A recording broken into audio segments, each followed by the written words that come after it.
Assalamualaikum warahmatullahi wabarakatuh. Perkenalkan, nama saya Irnisani, nomor BP 181024/2015 dari kelas Darah. Pada kesempatan yang berbahagia ini, saya akan menampilkan video tentang pengenalan alat-alat klimatologi, yang mana ini merupakan tugas mandiri saya dengan mata kuliah agroklimatologi. Berikut adalah penjelasannya. Yang pertama yaitu termometer tanah. Ini adalah termometer tanah pada tanah yang berrumput. Sedangkan untuk yang ini adalah termometer tanah pada tanah gundul. Fungsi dan output alat ini adalah fungsinya yaitu untuk perencanaan, penanaman, dan juga digunakan oleh para ilmuwan iklim, petani, dan ilmuwan tanah. Sedangkan untuk output datanya adalah tanah yang gundul cenderung lebih panas suhunya. Cara kerjanya, untuk suhu terendah dalam suatu periode tertentu atau termometer minimum dapat diketahui dengan membaca angka pada skala yang bertepatan dengan ujung kanan petunjuk. Yang kedua, untuk mengetahui suhu tertinggi dalam periode tertentu atau termometer maksimal dapat diketahui dengan membaca angka pada skala yang bertepatan dengan air raksa. Yang ketiga, untuk mengetahui suhu tanah termometer tanah bengkok dapat diketahui dengan mengamati angka pada skala yang bertepatan dengan air raksa pada setiap kedalaman tanah. Yang kedua yaitu anemometer dan wind fan. Ini adalah bentuk gambarnya.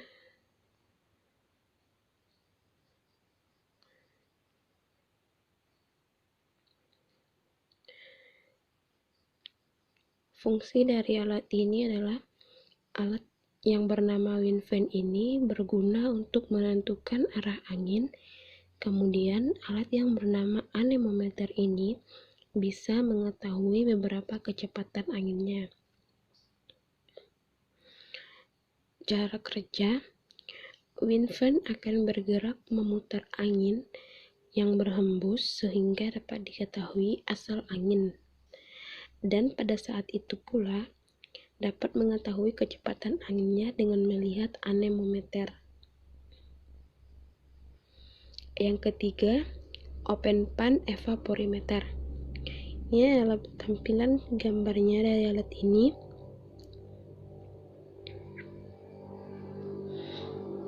Kemudian untuk fungsi dan cara kerja.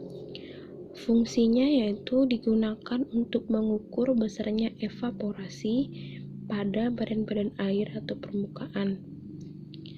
Cara kerja dalam penggunaan alat ini hanya mengamati dan mencatat skala yang tertera pada alat tersebut. Yang keempat yaitu AWS atau Automatic Weather Station.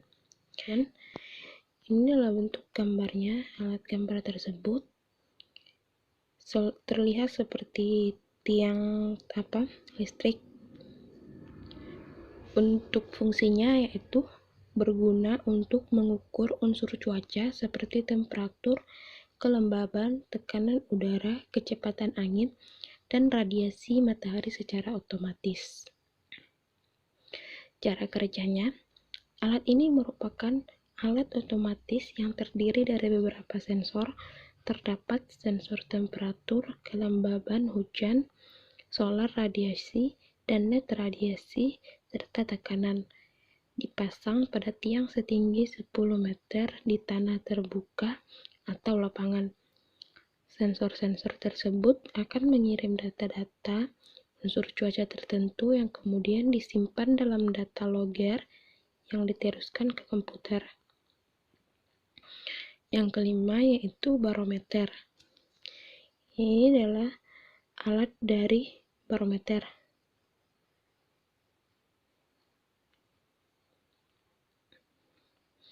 Untuk fungsinya, alat ini berfungsi untuk mengetahui tekanan udara di stasiun. Maksudnya di stasiun. Alat ini juga terdapat termometer untuk mengetahui suhu di dalam ruangan. Untuk cara kerjanya, terdiri dari tabung gelas berisi air raksa, ditempatkan pada ruangan yang mempunyai suhu tetap atau homogen, tidak boleh terkena sinar cahaya, dan angin terang. Dipasang tegak lurus pada dinding yang kuat, kemudian skrup dikencangkan sampai batas lengkung air raksa. Yang keenam yaitu lysimeter. Ini adalah gambar dari lysimeter.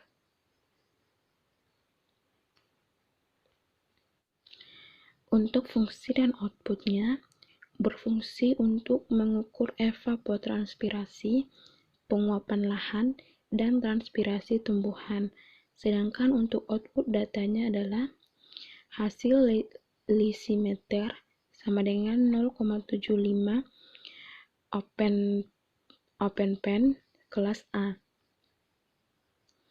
Untuk cara kerja, terdiri dari 3 kotak plat besi dengan luas permukaan 1 meter kuadrat yang ditanam dalam tanah dihubungkan dengan kran, dan permukaan tanah di atasnya ditanami dengan tumbuhan tertentu. Setiap jam 15 wita disiram merata sejumlah 10 liter air.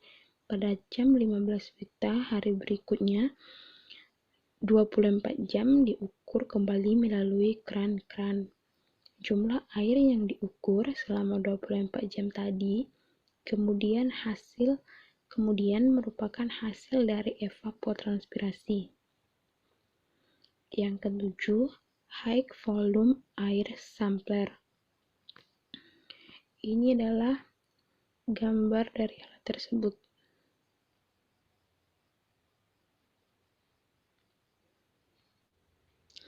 Untuk fungsi dan outputnya yaitu fungsinya pengukur partikel kecil padat aerosol di udara, debu, karbon, dan lain-lain dalam satuan mikrogram.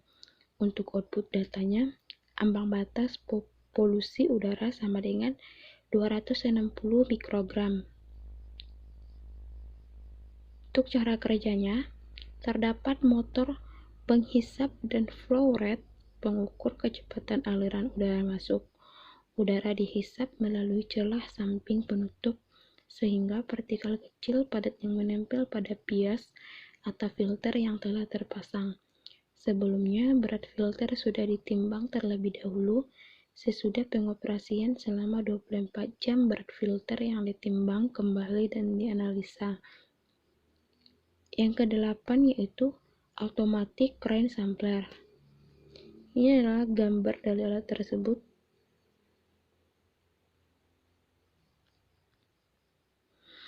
Fungsinya yaitu untuk mengambil sampel air hujan yang akan diukur konsentrasi kimia air hujannya.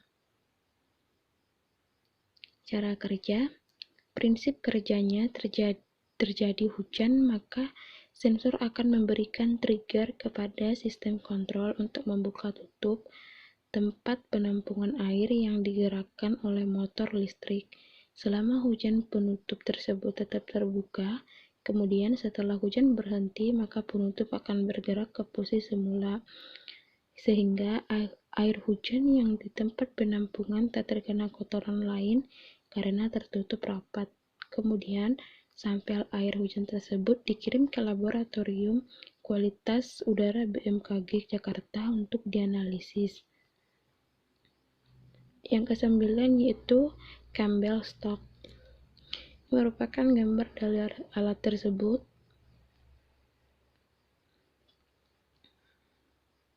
Fungsinya yaitu alat untuk mengukur lamanya durasi penyinaran matahari.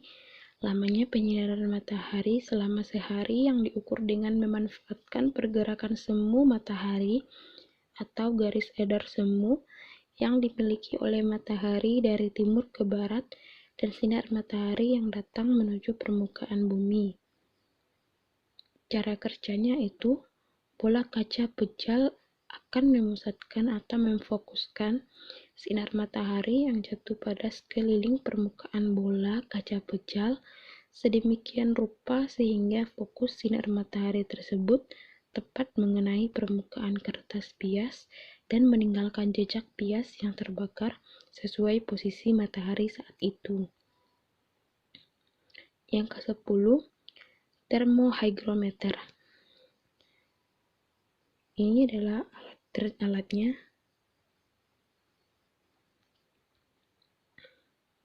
Untuk fungsinya yaitu termohygrometer dapat digunakan secara lebih praktis untuk mengukur suhu sekaligus kelembaban nisbi dalam suatu alat ukur.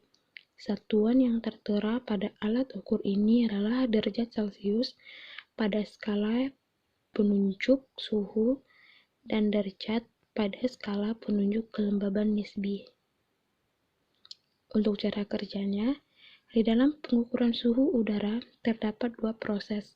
Pertama, termometer menyamakan suhunya dengan udara secara termodinamik sehingga terjadi kesetimbangan. Kedua, suhu termometer terukur. Pengukuran suhu dapat terus-menerus dengan alat perekam atau secara manual pada periode-periode tertentu. Pengukuran suhu dilakukan di 4 tempat. Yang pertama, di udara dekat permukaan, yang kedua di udara lapisan atas, yang ketiga dalam tanah dan dalam berbagai kedalaman, yang keempat permukaan air laut atau danau. Alat yang ke-11 adalah penakar hujan otomatis atau Hellman. Ini adalah gambar dari alat tersebut.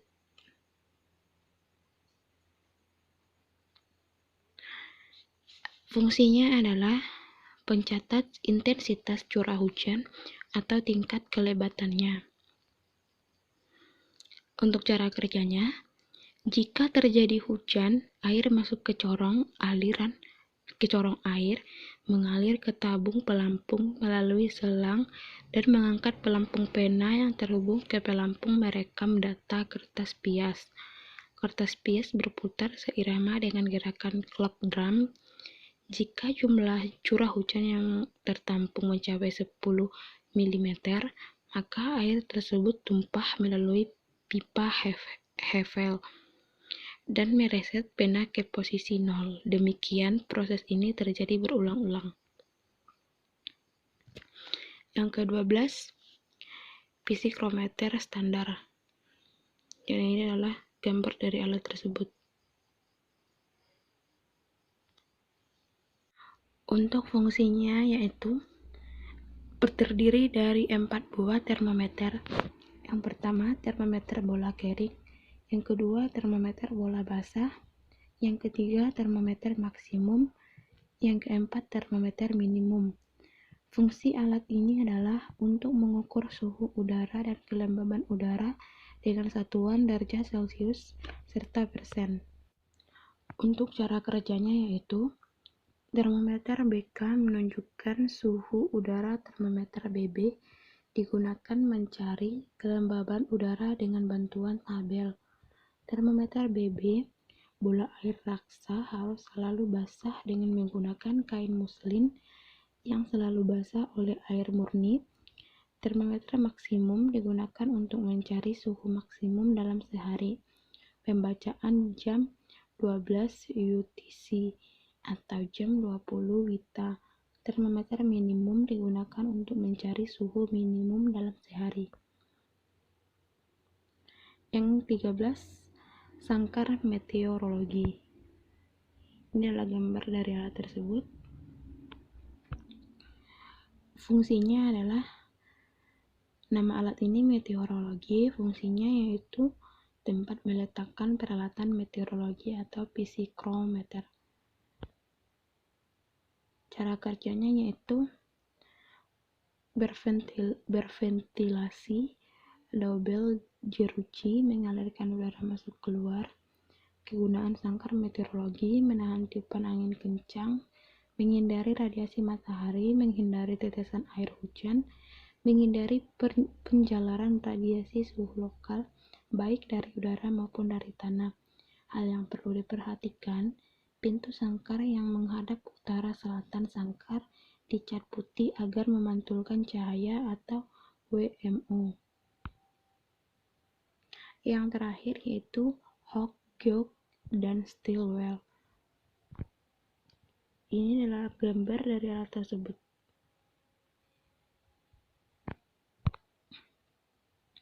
Fungsinya yaitu nama alat dan fungsinya yaitu Hawk, Geog, dan Stilwell. Fungsi Hawk, Geog ini adalah alat untuk mengukur perubahan tinggi permukaan air dalam panci, dan Stilwell tempat diletakkannya Hawk, Geog.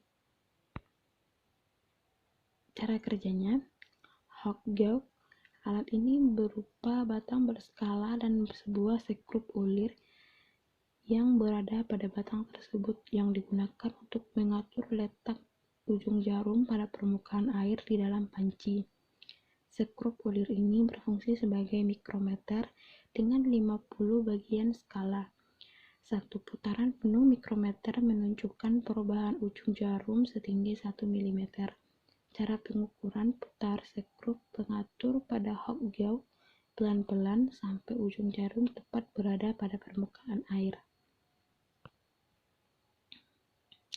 Angkat Hawk, Geog dan catat skala yang ditunjukkan pada sekrup mikrometer Stilwell belanja ini mikrob. Stilwell belanja ini merupakan air dalam bejana. Maksudnya bejana ini merupakan membuat air dalam bejana menjadi tenang dibandingkan dengan air pada panci, sehingga penyetelan ujung panci terdapat lebih mudah dilakukan. Terima kasih telah menonton video saya ini. Semoga bermanfaat untuk kita semua, terutama bermanfaat untuk saya pribadi. Mohon maaf apabila ada penyampaian yang salah dalam video ini. Saya akhiri. Assalamualaikum warahmatullahi wabarakatuh.